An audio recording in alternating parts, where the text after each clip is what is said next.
Insap, Inspirasi Sabda Gereja Kristus Raja Paroki Baciro. Ibu bapa dan saudara-saudari yang terkasih dalam Kristus, selamat Paskah untuk kita semua. Berjumpa kembali dalam Insap, Inspirasi Sabda Paroki Kristus Raja Baciro, edisi Pekan Paskah kedua, Jumat 29 April 2022. Bacaan Injil hari ini bersama-sama kita akan dengarkan dari Injil Yohanes 6 ayat 1 sampai 15. Pada waktu itu, Yesus berangkat ke seberang danau Galilea, yaitu danau Tiberias. Orang banyak berbondong-bondong mengikuti dia, karena mereka melihat mujizat-mujizat penyembuhan yang diadakannya terhadap orang sakit. Yesus naik ke atas gunung dan duduk di situ dengan murid-muridnya. Ketika itu, Paskah Raya orang Yahudi sudah dekat. Ketika Yesus memandang sekelilingnya dan melihat bahwa banyak orang berbondong-bondong datang kepadanya, berkatalah ia kepada Filipus, "Di manakah kita akan membeli roti sehingga mereka ini dapat makan?" Hal ini dikatakannya untuk mencobai dia, sebab ia sendiri tahu apa yang hendak dilakukannya. Jawab Filipus kepadanya, "Roti seharga 200 dinar tidak akan cukup untuk mereka ini, sekalipun masing-masing mendapat sepotong kecil saja." Seorang dari murid-muridnya, yaitu Andreas, saudara Simon Petrus, berkata kepadanya, "Di sini ada seorang anak yang membawa 5 roti jelai dan mempunyai 2 ikan. Tetapi apakah artinya itu untuk orang sebanyak ini?" Kata Yesus, "Suruhlah orang-orang itu duduk." Adapun di tempat itu banyak rumput, maka duduklah orang-orang itu, kira-kira 5.000 laki-laki banyaknya. Lalu Yesus mengambil roti itu, mengucap syukur, dan membagi-bagikannya kepada mereka yang duduk di situ.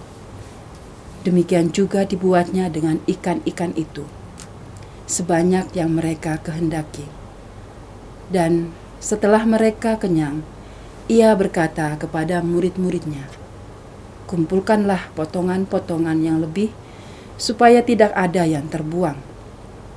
Maka mereka pun mengumpulkannya dan mengisi 12 bakul penuh dengan potongan-potongan dari kelima roti jelai yang lebih setelah orang makan.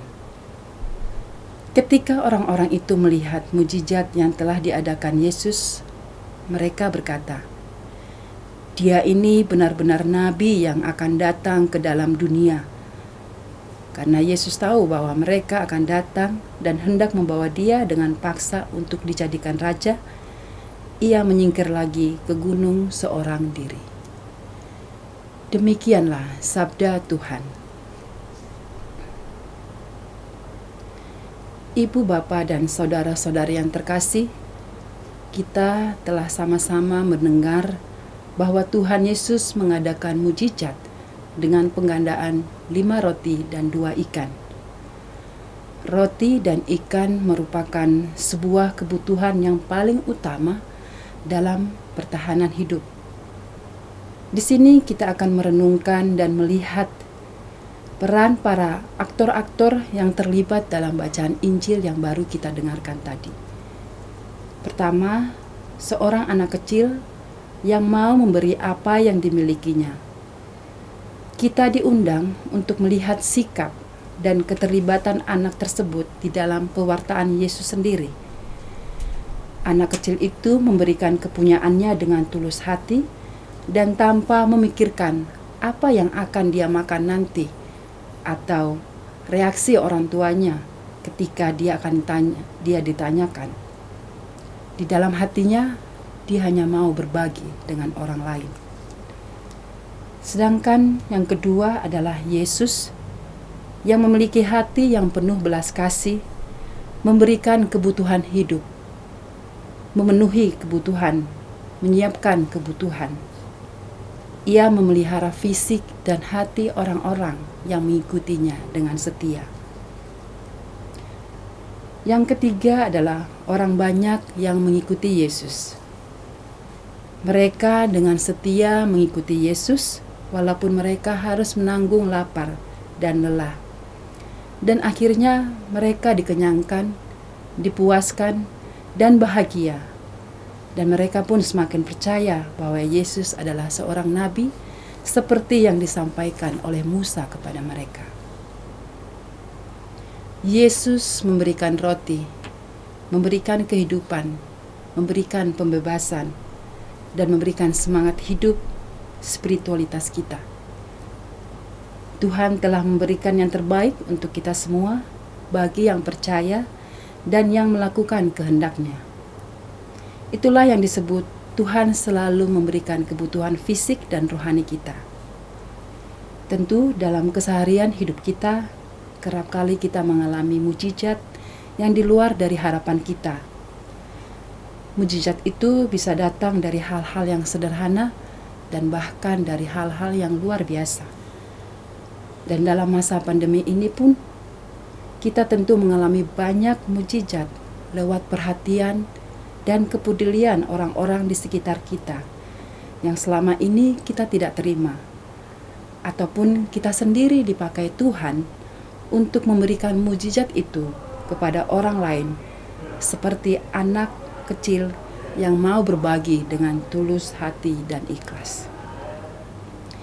Jadi dari bacaan Injil Yohanes ini ada 4 poin yang menjadi undangan bagi kita, yaitu pertama, mujizat merupakan sebuah kebesaran Tuhan dan pelayanan Tuhan.